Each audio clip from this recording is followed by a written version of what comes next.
Hello and welcome everybody to this fantastic little dust up against Azorius Control. You may have seen, but made a bunch of little standalone matches, not voice commentary. So I thought I just really wanted to scratch the itch and try this again while I'm on my holidays. I love grinding dinos. I never take a break from this, and I'll never get tired of devastating Azorius Control like this. The list, as always, is in the description, and the link tree to the Discord and all that if you're wondering about anything.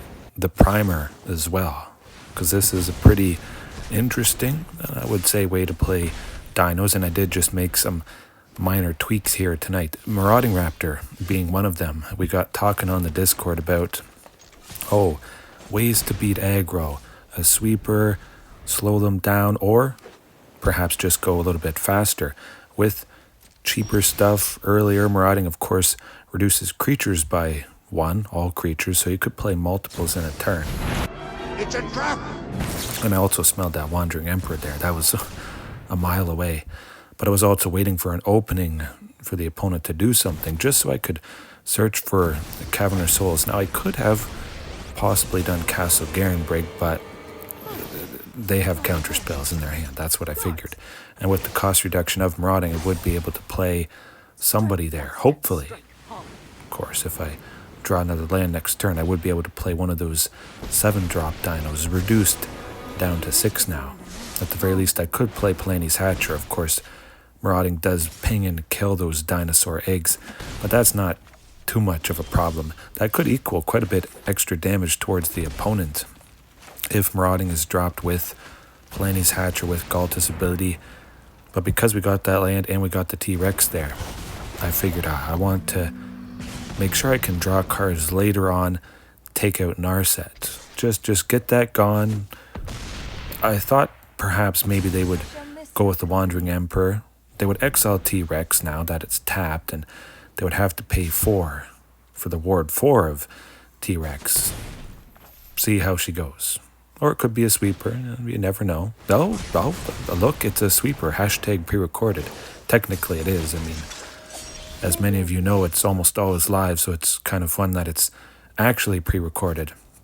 That though, the bee's knees.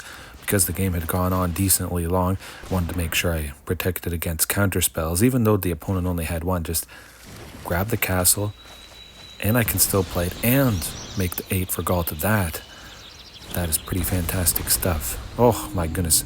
The entire match, unedited, was 10 minutes, I believe. Of course, as many control players can do. Sometimes they take a while to do stuff. But that was a 3-for-1, I believe, a 4-for-1.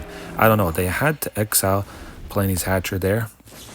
Otherwise, they would have died. But you got to admit, even though I couldn't attack with everybody, getting rid of 3 spells from the opponent, absolutely beautiful.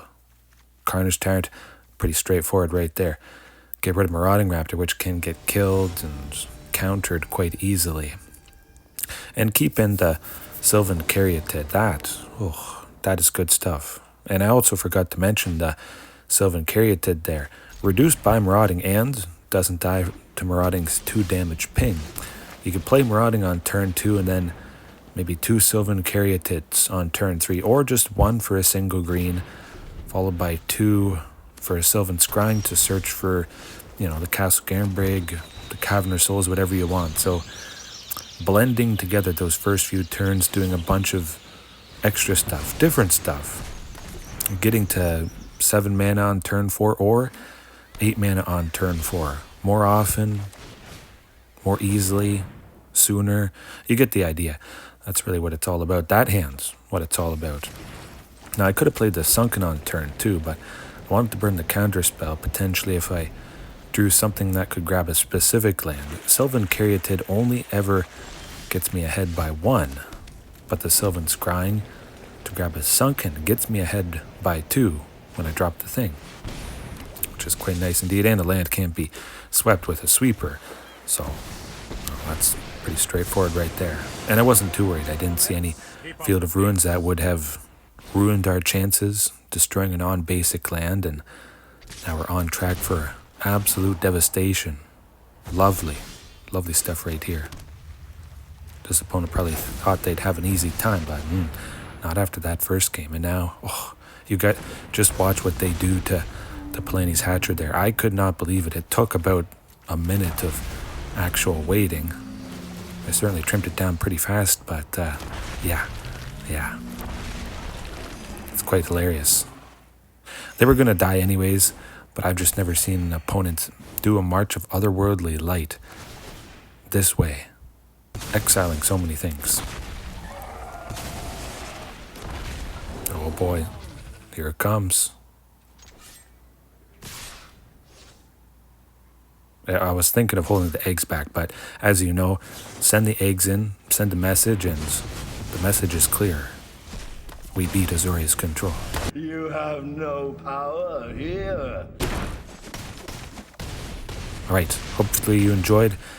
Take a big bite out of that like button, and yeah, so look forward to the next one. Peace.